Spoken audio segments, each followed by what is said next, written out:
Сайн байцгаана уу? Шинэ дугаараараа уулзж байгаадаа баяртай байна. Би өнөөдөр 2020 онд Австрали улсад гарсан Celeste Manno гэх 23 настай хүсэл мөрөөдөл хайр гэрэлцэн үзэсгэлэнтэй бүсгүй гаш томтой алуурчинд бүтэн 1 жил мөшгүүлж дарамтлуулж сэтгэл зүйн хувьд амар тайван байдлаа алдаж зовсны эцэст аимшигт хэргийн хохирож болсон талаар ярина. Ингээд хэрэгтэй орцгоё. 2018 онд Celeste-ийг 21 настай байхад анх Louis Sacco ажилд нь орж ирсэн. Эхэндээ энгийн л найрсаг ажил хэргийн харилцаатай байсан ч 2019 онд Louis ажлаасаа халагдсан. Түүнийг ажлаасаа халагдахад нь Celeste үүдэнд өдөж өгөөд гар бариад сайн сайхныг хүсээд салах гэтэл тэр шууд гарнаас нь татаад хацар дээр нь үнсчихсэн. Энэ талаараа гэртээ ирээд ээждээ "Ой бурхан минь өнөөдөр юу болсон" гэж манай ажлын залуу ажлаасаа халагдсан. Түүнийг үүдэнд өдөж өгсөн чинь намайг хүмүүсийн дэргэд шууд хацар дээр минь үнсчихсэн. Би тэндээс хүмүүсээс маш их санаа зовж ичсэн гэж ол ээждээ хэлсэн. Гэтэл ээж нь Celeste чи хитрхи хүн дээр бодоод байгаа юм шүү. Тэр зүгээр чамайг харж явдаг, магадгүй чи түн таалагддаг байсан учраас илдэг зан гаргаад үнссэн бахаа гэж ярилцаад өнгөрсөн. Louis ажлаасаа халагдсанаас хэдхэн хоногийн дараа Celeste руу Instagram-аар мессеж бичсэн. Эхлээд ганц мессеж бичсэн ч удалгүй араас нь тасралтгүй мессеж бичиж эхэлсэн. Ихэнхдээ шүлэг яруу найраг шиг Louis түүнд Celeste-ийг бодоод унтаж чадахгүй, идэж чадахгүй, бас түүнийг харахгүй байгаа нь өөрийг нь галзууруулах шахаж байна гэх мэт утгатай мессежүүдийг бол араас нь бүр уул аваа шиг их бичсэн. Ээж нь "Энэ залуу чамд бүр галзууртлаа дурлчихсан юм биш үү" гэдэгтлээ Celeste "Энэ бүхэн надад огтхон ч хамаагүй, өөрийг нэвгүй байдалд оруулж байна. Энэ үйлдэлээ одоо зогсоогоорой" гэж хариу бичээд Louis-г блок хийсэн. Тэр дахин утасны дугаар шинээр их нээсэн хаягийг нь блок хийсэн ч удалгүй дахиад шинэ хаяг нээгээд мессеж бичиж эхэлсэн. Дахин зогсолтгүй шинэ хаяг нээсээр л энэ нь Celeste-д маш хүн дээр тусч утсанд нь мессеж мэдэгдэл ирэх бүрт түгшиж стресстэйж унтаж чадхаа болсон. Ээж нь Celeste-д "Энэ залуу чамаа хаана ажилдгийг мэднэ. Бид түүнийг ямар хүн гэдгийг чамаас юу хүсэж байгааг мэдэхгүй. Тэр одоо чамаа хаана амьдрдгийг л мэдхийг хүсэж байгаа" гэхэд нь Celeste ээжтэй "За арайч үгүй элхүү дээ. Тэр зүгээр л уйдсандаа ингэж байгаа байх" гэсэн ч мэдээж үгүй. Ийм байдалтай 6 сар өнгөрсөн. Ээж нь Celeste "Бид ингэж байгаад ээж болохгүй. Бид ямар нэгэн зүйл хийх ёстой. Цагдаад хандъя" гэсэн. Яагаад гэвэл зүгээр нэг хайраа хүүхдээ мессеж байхаа болж харин уурлаж бухимдаж байгаа юм шиг мессежүүд ирэх болсон. Тэд цагдаагийн газар очоод болж буй үйл явдлын талаар хэлээд Louis-гийн Celeste руу бичсэн мессежүүдийг үзүүлсэн.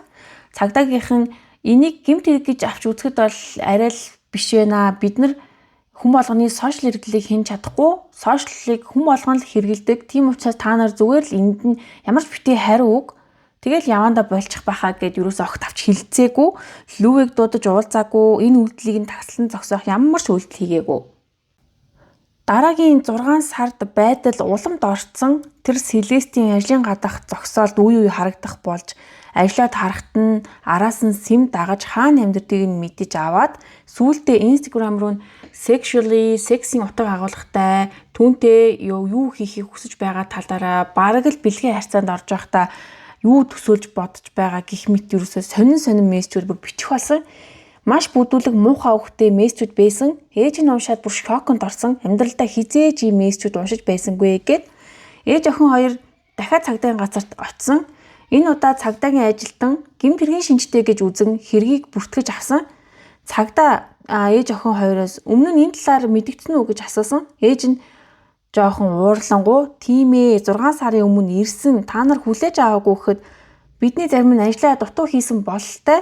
Та нар одоо түүний эсрэг гомдол гаргах хэрэгтэй" гэд Louis Sacco-гийн талаарх гомдлыг хүлээж авсан.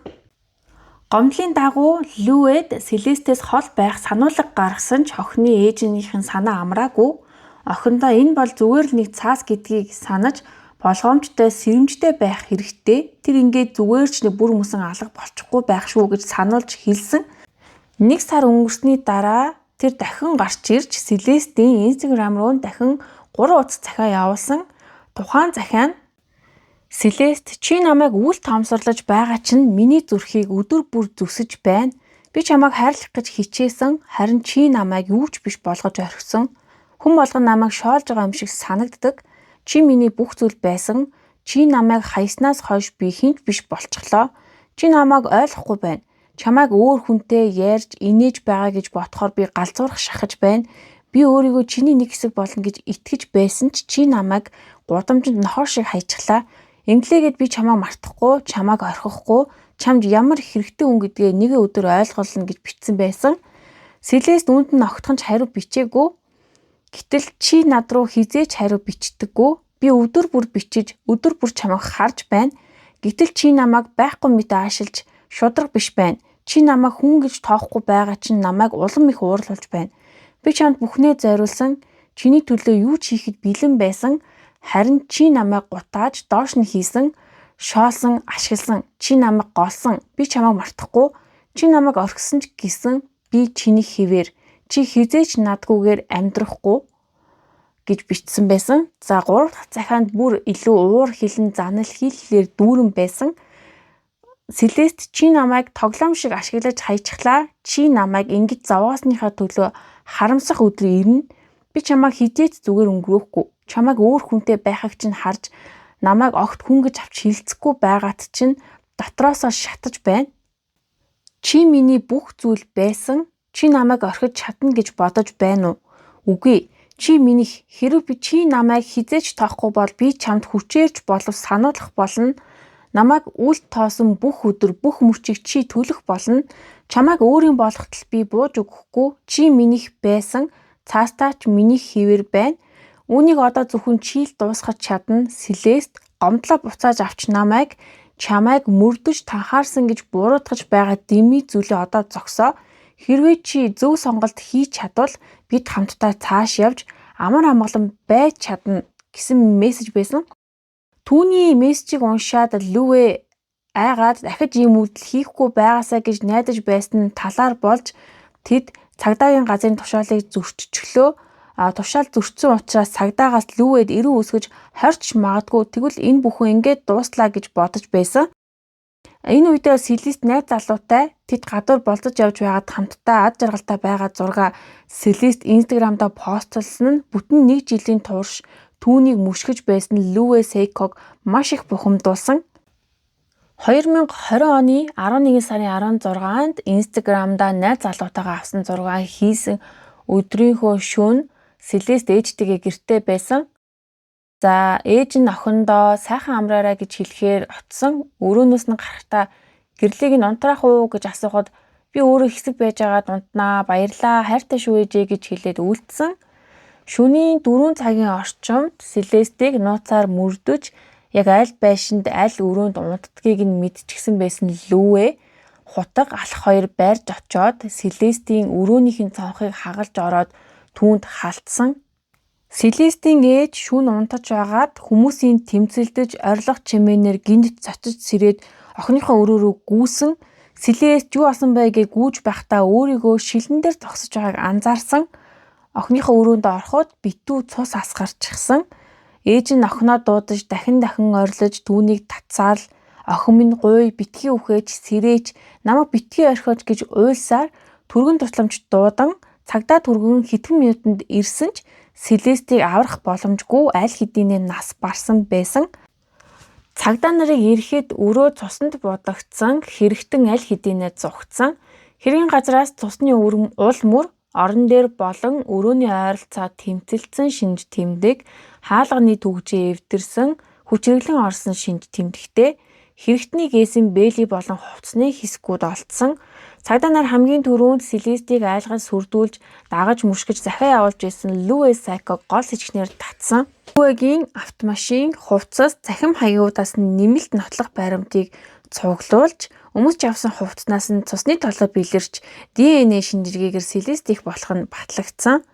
Селестийг нийт цээж толгой болон биеийн дээд хэсгүүдэд нь 23 удаа хутгалсан. Энэ нь маш хүчтэй уур хилэн өг шонзонгоос үүдэлтэй хэрэг гэж дүгнсэн. Лүвэ Селестийн гэрт орж түүний хөнөө хүртэлх хугацаа нийт 2 минут 39 секундэд болж өнгөрсөн болохыг шинжээчид онцлон тэмдэглэсэн. Шүүхтэр хэрэгтний өмгөөлөгч тал нь Лүвэ Сейког сэтгцийн өвчтэй өөрийгөө бүрэн хянах чадваргүй үндэслэлээр ялыг нь хөнгөрүүлэхийг оролдсон. Түүнийг өмнө нь сэтгэл готрол, айц түгшүүр, хувийн харилцааны хямралаас үүдэлтэй эмнэлгийн үйлчлэгийг авч байсан талаар дурдсан. Гэсэн ч мэрэгжлийн сэтгцэн эмч нарын дүгнэлтээр Лүвэ сэтгцэн өвчтөй байсан ч ухаан санааны бүрэн хяналттай хийж буй үйлдэлээ ойлгож байсан. Өөрөөр хэлбэл аллах үйлдэх үедээ эрүүл ухаантай хариуцлагаа бүрэн ухамсарлаж байсан гэж үзсэн. Харин хэрэгтэн мэдүүлэхдээ өөрийгөө Селесттэй онцгой холбоотой гэж боддог, өөрт нь тосолж ажилд оруулсныг өөрт нь сайн гэж буруу ойлгосон. Селест өөрийг нь тоохгүй болохоор намайг ашиглашаад хайсан гэх маягийн үзэл бодолтой хэрэгтэн өөрийгөө биш ер нь л хохирчийг буруутгаж байсан. Мөрдөж мөшгөж олон удаа мессеж бичиж гэрийнх нь гадаа очиж байсан талаараа мөн 2020 онд цагдаа нар түүнд сануулга өгсөн ч зөрчсөн зэрэг үйлдэлээ хүлээн зөвшөөрсөн ч Лүвэ би зүгээр л Селесттэй уулзаж уулзраа олмоор байсан ч намайг сонсоогүй гэж мэдүүлсэн.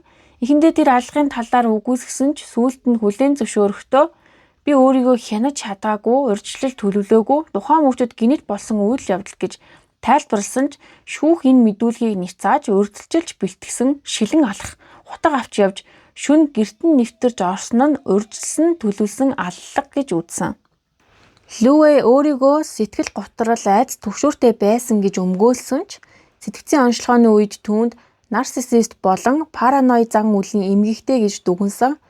Энэ сэтгцийн байдал нь ялыг нь бууруулах хэмжээний биш гэж үзэн хүнийг дагаж мөрдөж айлган сүрдүүлж занал хийсэн захидал илгээж урьдчилж төлөвлөсөн санаатай аллах үйлцэн гэж 36 жилийн хорих ялыг оноосон.